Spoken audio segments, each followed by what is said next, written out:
नमस्कार मित्रांनो, स्वागत आहे तुमचं आकाश वरपी व्लॉग मध्ये पुन्हा एकदा.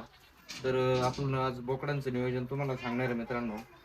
आता आपण काय केलं, हे बकरं आपण जेव्हा सकाळी बाहेर खुराक खाण्यासाठी सोडतो तर खाली त्यांना आपण पाला टांगून ठेवतो, म्हणजे ते पाला खाता. परंतु काय होतं मित्रांनो, आपण जेव्हा यांना आपण आता हे आपले बोकडे यांना आपण जेव्हा आपण बाहेर सोडतो त्यावेळेस हे खुराकावर पडतात, म्हणजे पहिले खुराक खाऊन घेतात आणि पाला जास्त खाती नाही.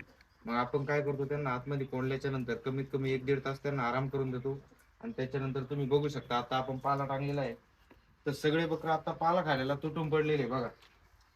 दाखव इकडून असं, सगळीकडून दाखव, सगळे बकरं दिसतंय हे बघ.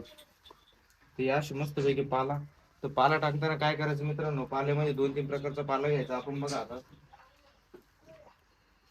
आपण पाल्यामध्ये आता लिंबाचा पाला घेतलेला आहे, त्याच्यानंतर तुम्ही बघू शकता आपण हा मोराईचा पाला घेतलेला आहे, त्याच्यानंतर थोडासा आपण चन्नाचा पण पाला वापरत असतो.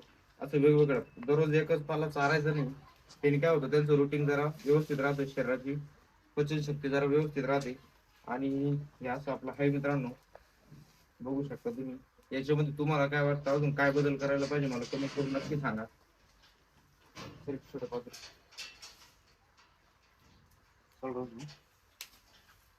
इकडे माझ्याकडे. तर याच आपलं नियोजन आहे मित्रांनो. बंदिस्त आपण बोकड पालन चालू आहे, आपला व्यवसाय आपण नवीन चालू केलेला आहे. त्याच्यामध्ये अजून तुम्हाला काय नवीन ऍड करायला पाहिजे ते मला कमेंट करून नक्की सांगा, आपण त्याच्यावरती विचार करू. आता हे सगळं मला जे पडतंय, मला मी जे अनुभव घेतो नवीन, त्याच्यामधून मी काय बदल करायला पाहिजे तो करतोय मित्रांनो. तर मला चांगला पैकी रिझल्ट भेटतोय. तुम्ही बघू शकता मित्रांनो, सगळे आता हे पिल्लं मस्त पैकी चारा खाण्यामध्ये तुटून पडलेले आहेत बघा, सगळ्या बाजूने बघा. काय झालं, आता आपण त्यांना जेव्हा बाहेर खुराकासाठी सोडलं होतं तेव्हा ते खुराक खात्या फिरवून घेत्या. आता एक बोकड आहे हा, तो बिटलमध्ये हा, आणि तो व्हाईटवाला. तर या दोघांना थोडेसे जुलाब होतात, त्यांना सहन होत नाही. आणि बाकीच्या आपल्या गावरांमध्ये बोकड आहे मित्रांनो, बघू शकता तुम्ही. हे असं पाला टांगलेला आहे. पाला टांगताना काय करायचं मित्रांनो, पाला नेहमी 2-3 प्रकारचं घ्यायचं. म्हणजे काय होतं, जे बारीक बच्चे आहे ते हाता मोरायचा पाला, त्यांना हे पान सॉफ्ट लागते जरा खायला. हे बघा तुम्ही, हे असं पानाचं जरा, हे बारीक बारीक जे पिल्लं आहे आपल्याकडे, 1-2 पिल्लं आहे बारीक, हे बघा. हा एक छोटा बोकड आहे. तर हा काय करतो, आता नवीन चारा खायला सुरुवात झाली याची. मग हा बारीक बारीक पाला खातो, मोऱ्याचा पाला खातो. आणि जे मोठे बकरे आहे ते मग मोठा पाला खात असतं मित्रांनो.